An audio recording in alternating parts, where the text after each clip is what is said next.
It's coming off a very, very busy week last week with 3 games on the road. Nice to kind of settle in, let our guys settle in with no games during a very challenging time with finals. It's always a little bit of chaos from the standpoint of scheduling, moving practices around, guys having to leave early. But that's all part of it.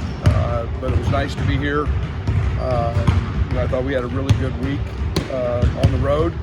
A little disappointing, obviously, the Tennessee loss, but a lot to learn from that. Give Tennessee credit. It's hard to go on the road and be the top 10 team in their building. But I thought we did some positive things. Obviously, now we get Colgate, who's exceptional. They're very, very big. They're an NCAA tournament team. They're extremely well coached. They're different. This will be a Big Ten prep type team in terms of the physicality, the size, 6'11", 6'10", the 5 and the 4. They're one of the top teams in America in post-ups. And all that being said, they've got an elite point guard. Point guard who's great mid-range, shoots a ton of floaters. They've got one of the best three-point shooters in America to go alongside him. So this is a very, very good basketball team that will have played very, very well and be on our game. Is this week between games similar in intensity and practices like it was leading up to Rutgers? Yes and no. You also have to understand as a coach, there's a lot of anxiety. There's a lot of mental fatigue maybe that goes along with finals. We haven't been out here forever, maybe gone as long. I thought we had very good days on Monday, Tuesday, Wednesday was just kind of an individual day. We touched on some things then. We were off Thursday, and now we're back in our game prep stuff. We were very solid on that end of things. So just a little different mindset when you're dealing with finals, but it's been good.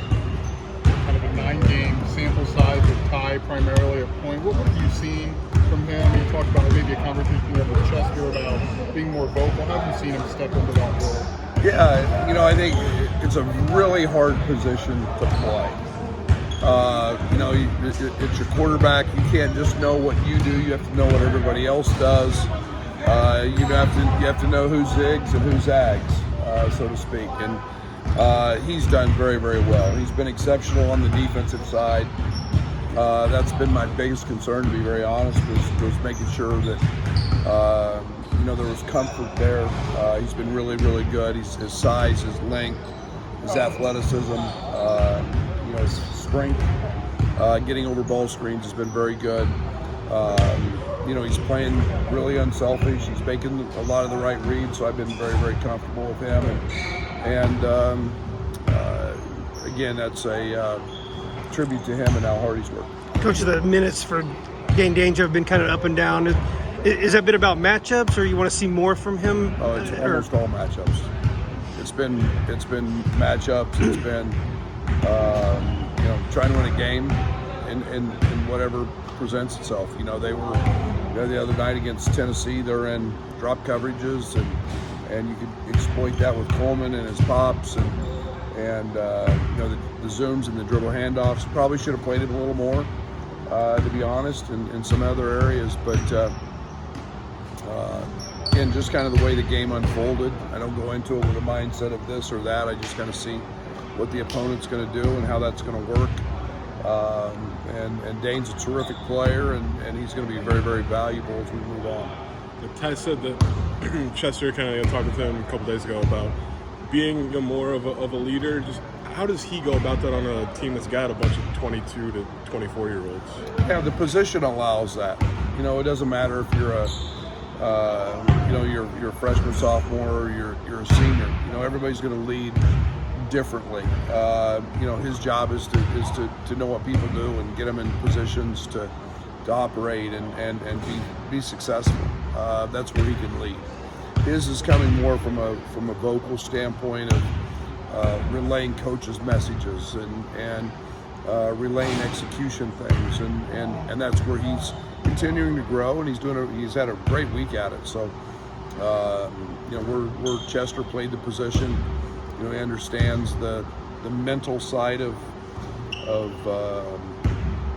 being vocal and leading from that spot. It's not just the physical, and we feel great about what he's doing physically. Now it's just starting to add that last piece, which is communicating a little better. Like I remember in past years, you were talking about how much you relish the opportunities for these long practice weeks to kind of mold your team. Like, what is it that you try to accomplish when you have so many days without a game? Yeah, they're us days.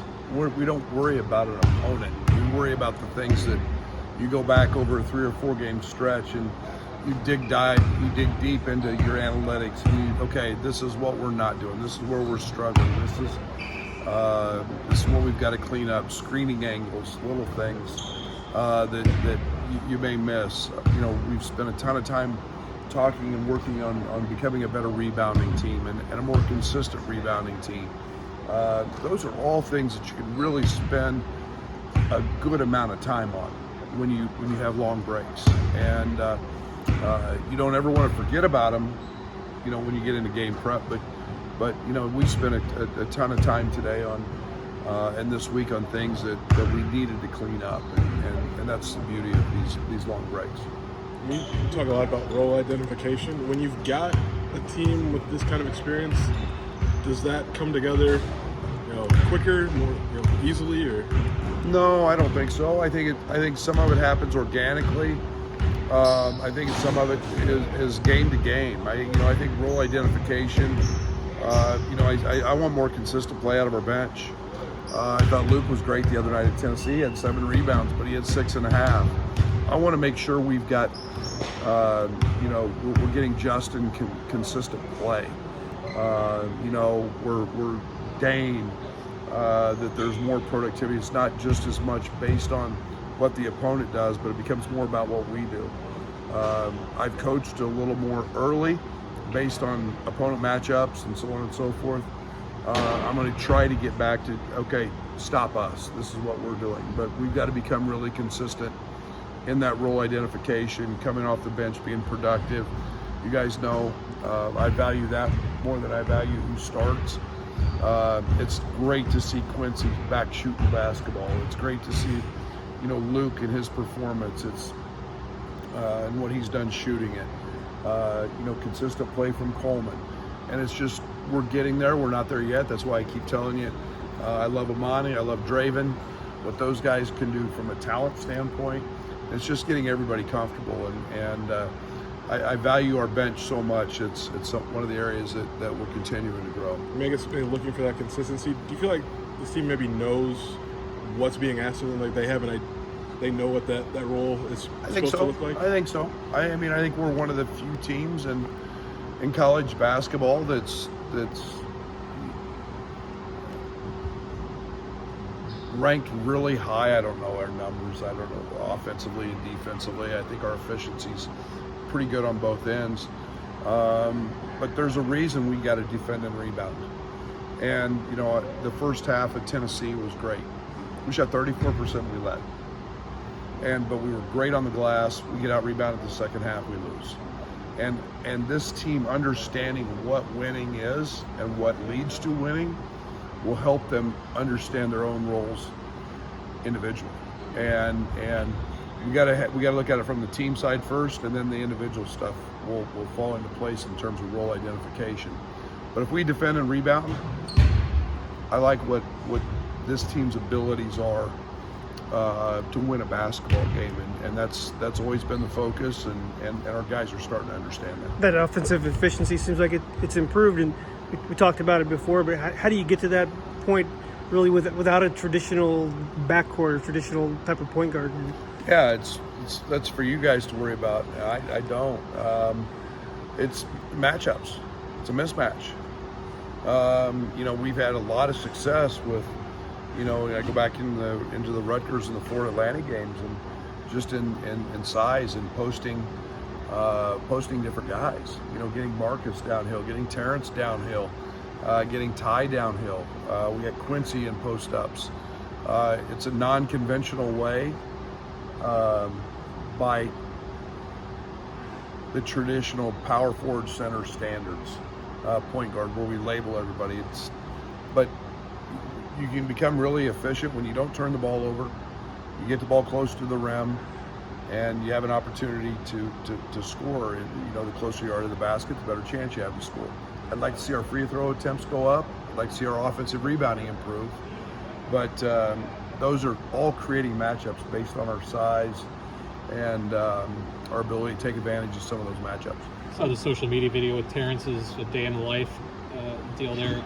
How unique is what he does in his approach? I don't think it's unique to greatness. I think it's unique to people understanding how hard it is to be great.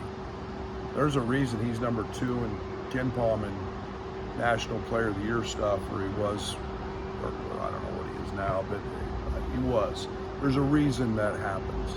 You don't do that by accident. Yes, great genetics, he's gifted, but now you start putting the hard work in. There's no shortcuts to success. Terrence has bought into that completely. And, how many college kids get up at 4:40 every morning to come in and work out? Not many. And so there's a different level of approach to him and desire and wanting to be great. And man, I've got so much respect for that. He's a sponge. He listens. He always wants to learn. He wants to be coached. He wants to be pushed. He wants things demanded of him. And now he's confident. And good things happen to those who work hard. There's a reason he's in the place he's in. This feels like one of those leadership and maturity games where you come off a finals week. It's a little distracting, and then also you face a team that's not a marquee matchup, which you've been facing recently. How do you feel about your team's ability to handle that and show up for it? Well, it is a marquee matchup on our side. Sure. There's a reason we put this team in here. They're really, really good. Strength of schedule. As we continue to build our resume heading into league play and for league play.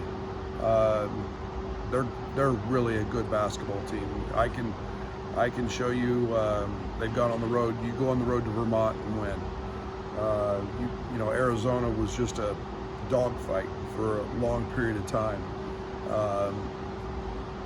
There should be no slippage from our standpoint. There should be full-on attention paid. This is part of a December that is as challenging as any we've had, and we know this team's going to do that. They're unique from their size standpoint, and it's just another challenge to help us prepare, and that's the way we've got to look at it.